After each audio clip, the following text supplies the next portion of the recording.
John Hyams' 2020 horror thriller Alone established a genius casting trend that the filmmaker repeated 3 years later with his follow-up feature, Sick. Minimalist and suspenseful, Alone blends elements of classic slashers like The Hitcher, along with more modern horrors like Jeepers Creepers to create a taut, gripping tale of survival in the wilderness. However, while Alone's protagonist, Jessica, gives viewers a reason for remaining engaged throughout, it is the movie's villain that steals the show. Played by Mark Menchaca, the mysterious psychopath eventually identified as Sam is a menacing, relentless presence throughout the movie.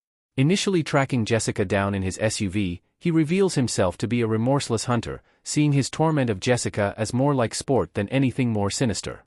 Menchaca rightly received plaudits for his performance, anchoring Alone and establishing himself as an actor capable of creating genuinely menacing characters. It is because of this turn that Menchaca laid the groundwork for director Hyams to establish an exciting trend with his next movie.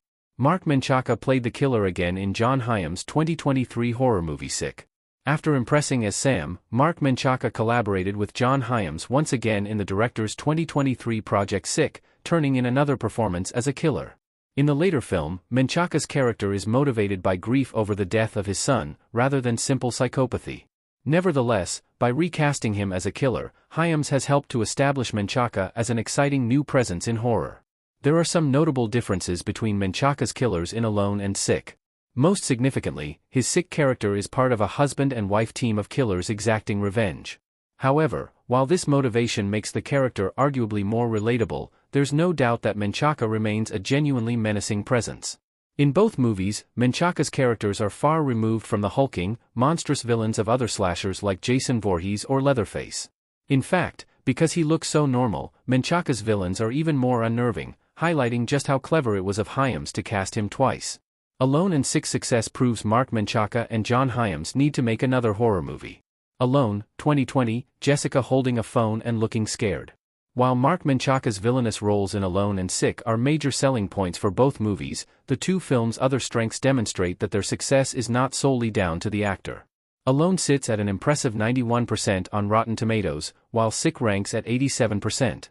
This demonstrates that Hyams' direction is an equally important part of the equation, proving that the pair are a potent combination.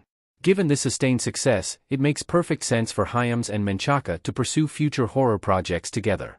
Considering the nature of Alone and Sick as standalone projects, as well as the definitive ends of both Menchaca's characters, a future Menchaca and Hyams collaboration can be very different from their first two projects.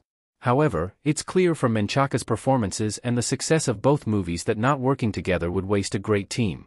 Whatever the nature of their future work together, Alone and Sick have helped cement the duo as an exciting partnership in modern horror.